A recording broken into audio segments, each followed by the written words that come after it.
नमस्कार, हेल्थ 24 में आपका बहुत बहुत स्वागत है। मैं हूं पल्लवी झा। आज हम आपसे बात करेंगे एक ऐसी बीमारी की जो हाल ही में भारत में तेजी से बढ़ रही है। खास तौर से 40 से बड़ी जो महिलाएं हैं उनमें गलत खान पान, खराब लाइफस्टाइल की वजह से महिलाओं में कैंसर की गंभीर समस्या बढ़ने लगी है। WHO के मुताबिक एक ऐसा कैंसर है जो कि विश्व स्तर पर महिलाओं में चौथा सबसे आम कैंसर है और एक आंकड़े के मुताबिक इस कैंसर से साल 2020 में 6,04,000 नए मामले सामने आए तो 3,42,000 मौतें भी हुई। हम बात कर रहे हैं सर्विकल कैंसर की। दुनिया भर में कई महिलाएं इस गंभीर बीमारी से जूझ रही हैं। ऐसे में इस बीमारी के प्रति जागरूकता बेहद जरूरी है क्योंकि दुनिया भर में सर्विकल कैंसर के 25% मामले और मौतें भारत में ही होती हैं। लगभग हर 47 मिनट में एक महिला को सर्विकल कैंसर का पता चलता है और भारत में हर 8 मिनट में एक महिला की इससे मौत होती है। क्योंकि हर साल जनवरी का पूरा महीना सर्विकल कैंसर के अवेयरनेस मंथ के रूप में मनाया जाता है, इसीलिए न्यूज़ 24 भी अपनी जिम्मेदारी निभाते हुए इस हफ्ते आपको इस कैंसर के बारे में विस्तार से एक्सपर्ट के जरिए जानकारी देगा, क्योंकि हमारा मकसद आपको ऐसी गंभीर बीमारी से बचाना और जागरूक करना है। तो चलिए शुरुआत करते हैं। सबसे पहले अपने जो गेस्ट हैं उनसे आपको तारुफ करवाते हैं। हमारे साथ डॉक्टर सीमा सिंघल जुड़ रही हैं जो कि जानी मानी डॉक्टर हैं, एम्स दिल्ली में प्रोफेसर है। साथ ही साथ डॉक्टर लखन कश्यप है जो कि मेडिकल ऑन्कोलॉजिस्ट है, मणिपाल हॉस्पिटल से पुणे से जुड़ रहे हैं हमारे साथ। और साथ हमारे जुड़ रही हैं डॉक्टर शिवानी सचदेव गौड़ जो कि सीनियर गायनेकोलॉजिस्ट है और SCI हॉस्पिटल में इस वक्त कार्यरत है। बहुत बहुत स्वागत है आप सभी का। और चूंकि जिस तरीके से ये अवेयरनेस मंथ है सर्विकल कैंसर को लेकर के और कहीं ना कहीं जिस तरीके से महिलाओं में ये कैंसर तेजी से बढ़ता जा रहा है, तो ये समझना जरूरी है कि आखिर क्या वजह है जिसकी वजह से दुनिया भारत में इसकी संख्या बढ़ रही है। सबसे पहले मैं रुख करूंगी डॉक्टर सीमा सिंघल आपका और मैं ये जानना चाहूंगी कि आखिर सबसे बड़ी क्या वजह है जिसकी वजह से सर्विकल कैंसर की संख्या लगातार बढ़ रही है। सबसे पहले ये समझाएं कि ये बीमारी है क्या। जो बच्चेदानी होती है, बच्चेदानी के मुंह का कैंसर होता है। बच्चेदानी के मुंह का कैंसर यूजुअली उन औरतों में ज़्यादा कॉमन होता है जिनके अंदर एक वायरस, HPV वायरस कहते हैं जिसको, ह्यूमन पैपिलोमा वायरस, वो उसके कई तरीके के ह्यूमन पैपिलोमा वायरस होते हैं जिसमें कि हाई रिस्क वायरस उन औरतों के अंदर बहुत ज़्यादा समय तक रहने की वजह से ये प्री कैंसर या कैंसर का लक्षण ले लेता है सर्विक्स के अंदर। ये कैंसर उन औरतों में ज़्यादा कॉमन होता है जिनमें कि यौन संबंध जल्दी उम्र में हो जाए या मल्टीपल सेक्सुअल पार्टनर्स हों या शरीर में कमजोरी हो, जैसे कि HIV पॉजिटिव महिलाओं में, या जो महिलाएं स्मोकिंग करती हैं, या जो महिलाएं कुछ दवाइयां ऐसी खाती हैं जिनको रीनल ट्रांसप्लांट हुआ होता है, उनकी वजह से रहता है। इस कैंसर के कुछ लक्षण यूजुअली बड़े क्लियर कट लक्षण तो नहीं होते क्योंकि कोई भी कैंसर बहुत समय तक एसिम्प्टोमेटिक यानी कि बिना किसी लक्षणों के रहता है, लेकिन कभी कभी उन महिलाओं में जिनमें बहुत ज्यादा पानी का जाना या बच्चेदानी से खून निकलना संपर्क के बाद यानी संभोग के बाद या बार बार इरेगुलर महीनों का रहना, उन महिलाओं में इस कैंसर की संभावना ज्यादा हम सोचते हैं और फिर हम उन महिलाओं में ट्रीटमेंट के लिए उनको बुलाते हैं। ये कैंसर क्यों इतना ज्यादा बढ़ रहा है, जैसा आपने मुझसे पूछा, वो इसलिए बढ़ रहा है क्योंकि हमें इसकी जानकारी नहीं है। ये कैंसर पूरी तरह प्रिवेंटेबल है, ये सबसे इंपॉर्टेंट बात है जिससे पहले कि हम आपसे बात करें। ये कैंसर से 100% रोकथाम संभव है। सबसे पहले ये लाइन आप लोगों को सबको समझनी बहुत जरूरी है। इस कैंसर की रोकथाम के जो उपाय हैं वो जानने सबसे जरूरी है और उनकी जानकारी ना होने की वजह से कैंसर बढ़ रहा है। महिलाएं यूज नहीं करती हैं कॉन्डोम का, और या उसकी जो प्रिवेंशन की, उपचार की जो तरीके हैं वो अपनाए नहीं जा रहे हैं, तो इस वजह से कैंसर बढ़ रहा है ये ज्यादा। और यही कोशिश हमारी है कि जागरूकता ज़्यादा से ज़्यादा फैले, चूँकि हम कह रहे हैं कि जनवरी का महीना जो है अवेयरनेस ही फैलाने का महीना है, खास करके इस बीमारी को लेकर। लेकिन मुझे लगता है ये जनवरी नहीं, हर वक्त इस बीमारी को लेकर अवेयरनेस लोगों तक पहुंचनी चाहिए। और ऐसे में डॉक्टर शिवानी, मैं आपका रुख करूंगी और ये समझने की कोशिश करूंगी, जैसे डॉक्टर सीमा सिंघल ने कहा कि अवेयरनेस की कमी होने की वजह से ये संख्या बढ़ रही है, लेकिन ग्लोबली हम देख रहे हैं कि मतलब लगातार केसेस में इजाफा है। ग्लोबली भारत की बात की जाए तो हो सकता है कि अवेयरनेस की कमी हो, लेकिन अगर हम बड़े पैमाने पर देख रहे हैं तो भी ये बढ़ रहा है, जबकि इसके टीके भी मौजूद हैं और तमाम इलाज भी इसके हैं। तो आखिर आपको क्या वजह लगती है? और सबसे इम्पॉर्टेंट बात यहाँ पर ये समझना चाहूँगी, जैसा उन्होंने डॉक्टर सिंघल ने बताया कि क्या क्या इसके सिम्टम्स हैं, लेकिन और इसको सिंप्लीफाई करें, अगर आम लोग इसको समझ पाएँ कि इसको कैसे समझें, क्या इसके सिम्टम्स होते हैं, इसको तुरंत कैसे डॉक्टर को बताएं और समझें कि नहीं ये परेशानी हो रही है। हाँ पल्लवी जी, इनके जब हम सिम्टम्स की बात करें तो अगर किसी महिला को एक्सेसिव सफ़ेद पानी जाता है बहुत ज़्यादा, या पीरियड के अलावा मतलब 2 पीरियड के बीच में ब्लीडिंग होती है, जिसे हम इंटरमेंस्ट्रुअल ब्लीडिंग बोलते हैं, या यौन संबंध बनाने के बाद पोस्ट कॉइटल ब्लीडिंग होती है, तो इन सब साइंस और सिम्टम्स से आप को समझना चाहिए कि शायद कोई प्रॉब्लम है और अपने गायनेकोलॉजिस्ट से चेकअप कराना चाहिए। एक बहुत मामूली टेस्ट है जिसे पैप स्मीयर बोलते हैं। ये टेस्ट पूरे वर्ल्ड में मैंडेटरी है। WHO के हिसाब से हर औरत को 35 साल के पहले एक पैप स्मीयर जरूर करा लेना चाहिए और दूसरा पैप स्मीयर 35 और 45 के बीच में एक टेस्ट होना चाहिए। ये टेस्ट फ्री ऑफ कॉस्ट भी अवेलेबल है गवर्नमेंट हॉस्पिटल्स में। सबसे जो आइडियल तरीका है इसे पहचानना, इस प्रॉब्लम को पहचानना, वो इस टेस्ट से होता है, क्योंकि ये जो बीमारी होती है सर्वाइकल कैंसर, ये बहुत दिन टाइम तक, कम से कम हमें 10 से 15 साल देती है। जब इसकी शुरुआत होती है इसे हम CIN1, फिर ये CIN2, CIN3, कार्सिनोमा इन सिटू, और फिर जाके कैंसर के स्टेज पे पहुंचती है। तो ये हमें 15 साल का समय देती है इसे डायग्नोस करने के लिए। उसके बाद ही आगे जाके ये एक्चुअली जो इन्वेजिव कैंसर होता है उस रूप में आती है। तो ये समय जो है और ये जो बेसिक एक टेस्ट है पैप स्मीयर, ये बहुत ही जरूरी है करना, फ्री ऑफ कॉस्ट अवेलेबल है। और ये बहुत ही शर्म की बात है कि हमारी कंट्री में बिल्कुल इसके बारे में अवेयरनेस नहीं है और इसे इम्पोर्टेंट बिल्कुल समझा नहीं जा रहा है।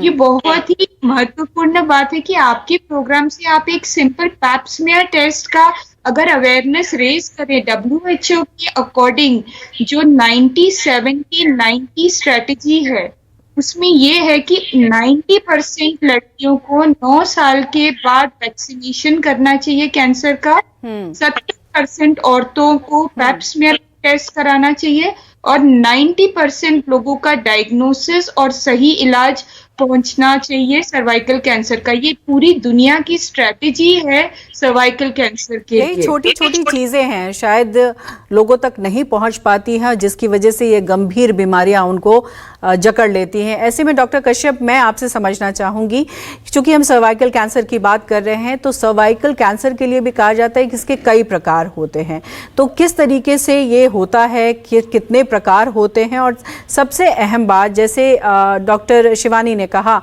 कि सिम्टम्स अगर समझ भी आ जाए तो बहुत लोग जो हैं इसको डॉक्टर से शेयर भी नहीं करते हैं, लेकिन अगर डॉक्टर से शेयर किया जाए समय पर, कब उसको वैक्सीन लिया जाए, इसको लेकर के क्या अवेयर करना चाहेंगे लोगों को? देखिए, जैसा अभी डॉक्टर सीमा और डॉक्टर शिवानी दोनों ने ही अभी बताया है कि जहां तक हम अगर देखें कि अगर ये कितने प्रकार का रहता है, तो जो सबसे कॉमन टाइप रहता है जो सर्वाइकल कैंसर का है, जो लगभग 85% महिलाओं में रहता है, वो एक स्क्वामस सेल कार्सिनोमा सर्विक्स बोला जाता है, वो रहता है। दूसरा 15% महिलाओं में जो होता है वो एडिनोकार्सिनोमा होता है। हालांकि जो इन दोनों का इलाज होता है वो मूल तौर पर सेम ही रहता है, वो डिफर नहीं करता है। दूसरी बात हुई कि हम इसका, जैसा हमने अभी डॉक्टर सीमा और डॉक्टर शिवानी दोनों ने बोला कि किस तरह से हम इसे प्रिवेंट कर सकते हैं। तो एक इफेक्टिव प्राइमरी प्रिवेंशन यानी उसको होने से पहले रोकने का है कि वैक्सीनेशन। जो वायरस इसमें इन्वॉल्व होता है, जिसके कारण कैंसर होता है, ह्यूमन पैपिलोमा वायरस, उसके अगेंस्ट में इफेक्टिव वैक्सीनेशन हमारे पास अवेलेबल है। और अब तो हाँ, मतलब हमारे इंडिया में सीरम इंस्टीट्यूट ऑफ इंडिया भी ये वैक्सीन बनाती है। ये वैक्सीन यूजुअली 9 से 26 साल की उम्र के बीच वाले जो लड़कियां रहती हैं उनमें ये लेने की हिदायत रहती है। यदि ये वैक्सीनेशन 15 साल की उम्र से पहले किया जाता है तो उस कंडीशन में 2 डोज, और उसके बाद अगर 26 साल की उम्र तक में 3 डोज दिया जाता है।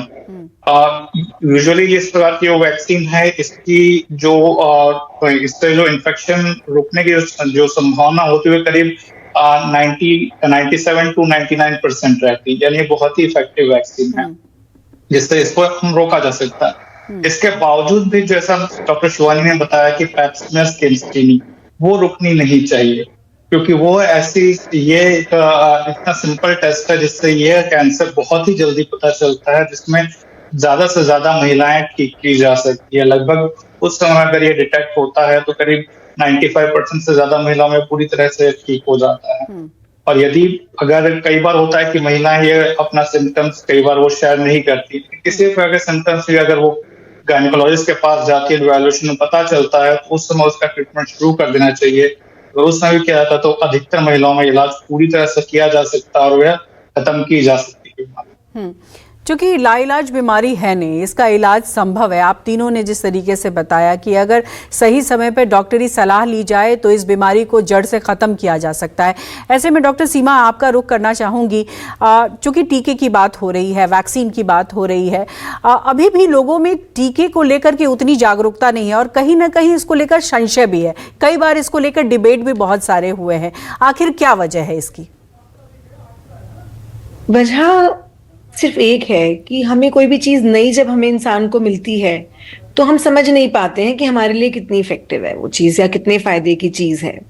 बस और कोई वजह नहीं है। ये सबसे इसके बारे में बहुत सारी भ्रांतियां हैं मन में कि पहली बात, कैंसर का टीका, हम कैंसर बीमारी सुनते के साथ ही सोचते हैं कैंसर तो मतलब मरने का है, लेकिन ऐसा नहीं है। आजकल कैंसर का प्रिवेंशन यानी कि बचाव संभव है। आप इस पर्टिकुलर कैंसर से 100% बच सकते हैं कुछ जानकारी से, कुछ चीजें बचाने से। तो इस चीज के बारे में आपको पता होना चाहिए। खास करके मैं वैक्सीन के बारे में समझना चाहूंगी डॉक्टर सीमा सिंघल कि वैक्सीन को लेकर जो लोगों के अंदर भ्रांतियां हैं, जो कंफ्यूजन है, वो कैसे दूर की जा सकती है और वैक्सीन कैसे इफेक्टिव है? वैक्सीन इसलिए इफेक्टिव है कि वैक्सीन हमारी जो HPV वायरस होता है 16, 18, इसके अलावा कुछ और भी होते हैं जो हाई रिस्क वायरस कहलाते हैं। तो जब हम वैक्सीन किसी इंसान के अंदर डाल देते हैं तो उस वायरस के अगेंस्ट एंटीबॉडीज बन जाते हैं हमारे अंदर, और वो जब वो वायरस किसी लड़की के शरीर में पहुंचता है तो वो वायरस उसको कैंसर कॉज नहीं कर पाता। तो इस तरीके से ये वैक्सीन हमें बचाती है उस कैंसर के अगेंस्ट। ऐसे कि डॉक्टर साहब ने कहा, डॉक्टर लखन ने बताया कि 9 से लेके 15 साल की लड़कियों का बेस्ट होता है। जैसे हम बाकी वैक्सीन लगवाते हैं, पोलियो वैक्सीन लगवा रहे हैं, हम BCG के टीके लगाते हैं अपने बच्चों को, तो हमें ये वैक्सीन भी लगवानी है अपनी लड़कियों को। जब ये वैक्सीन लगवाएंगे तो उससे 97 to 99% चांसेस है कि उस बच्ची को आगे चल के ये कैंसर नहीं होगा। तो इसके लिए जानकारी सरकार ने बड़ी सारी तरीके निकाले हैं। सरकार पूरी तरह से इस पे लगी हुई है कि ये वैक्सीन, सस्ती वैक्सीन जनता को मुफ्त में अवेलेबल हो जाए।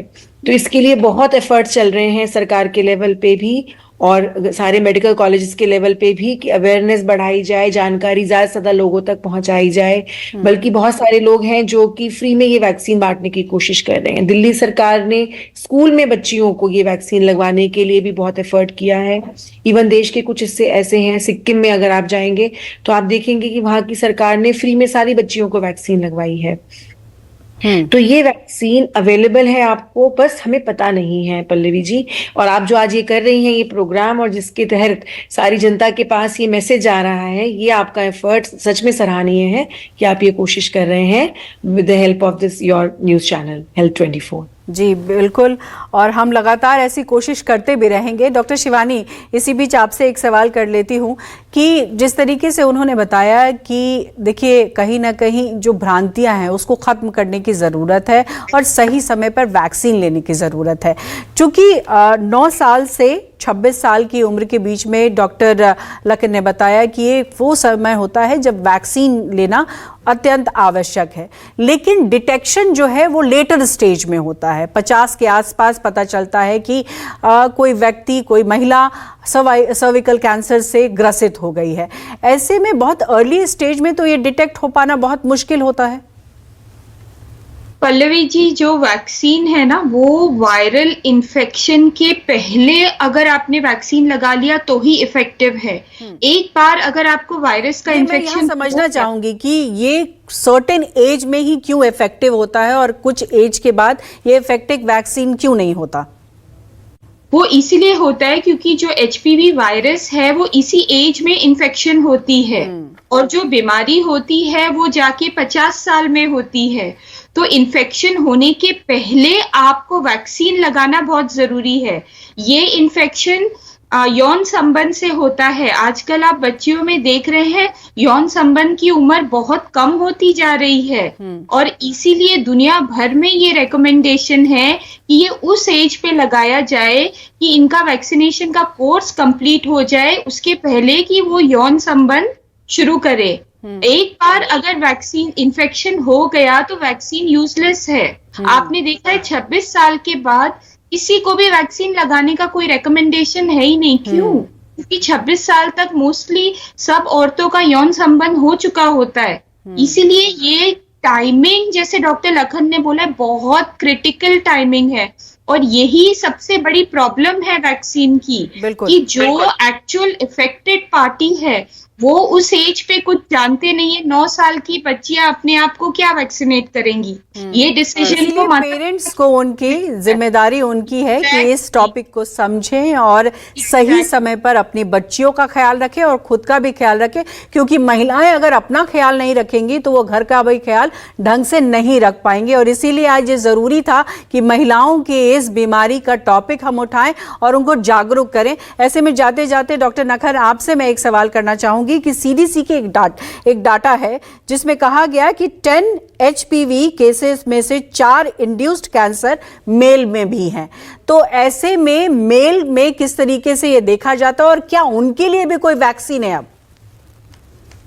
बिल्कुल, जो ये HPV वायरस है ये एक तरह का कैंसर कॉजिंग वायरस है जिससे कैंसर होता है। महिलाओं में सर्वाइकल कैंसर करता है ये, पुरुषों में एनल कैनल कैंसर जो लैट्रिन का रास्ता होता है वो उस रास्ते का कैंसर एक कॉज कर सकता है। इसके अलावा ये एक तरह के जो गले का कैंसर होता है जो ओरोफैरिंक्स कहा जाता है, उसके कैंसर में भी इसका इन्वॉल्वमेंट होता है। ये देखा गया है कि अगर जो बच्चे होते हैं, जो लड़के होते हैं, तो उनमें अगर वैक्सीनेशन किया जाए उसमें भी इसके वैक्सीनेशन का रिकमेंडेशन है सेम 9 से 26 साल के बीच में। तो वहां पे ये एनल कैंसर के रिस्क को प्रिवेंट करता है। दूसरा, जो एनल और जो इस रीजन में जो वार्ड्स होते हैं, जो एक तरह के बिनाइन जो नॉन कैंसरस रीजन्स होते हैं, उनको भी ये प्रिवेंट करता है और उसमें भी ये बहुत ही इफेक्टिव है। चलिए, बहुत बहुत शुक्रिया आप सभी का। आप लोगों ने अपना कीमती समय निकाला, अपने पेशेंट से जुड़कर हमारे न्यूज़ 24 के दर्शकों के लिए समय निकाला है। आप लोगों के लिए दिल से धन्यवाद है। तो सही समय पर सही इलाज होने से सर्वाइकल कैंसर से बचा जा सकता है। एक्सपर्ट्स भी यही कहते हैं कि महिलाओं को जागरूक होना होगा। सही उम्र में टीकाकरण से सर्वाइकल कैंसर का खतरा कम किया जा सकता है। खान पान और लाइफस्टाइल के बारे में आपको डॉक्टर्स ने बताया ही है कि कैसे अपनी लाइफस्टाइल और खान पान से आप स्वस्थ रह सकते हैं। सबसे बड़ी बात यह है कि बीमारी के प्रति जागरूक रहें, झिझके नहीं, एक्सपर्ट से बात करें। आज के लिए बस इतना ही। स्वस्थ रहिए, सुरक्षित रहिए और देखते रहिए न्यूज़ 24।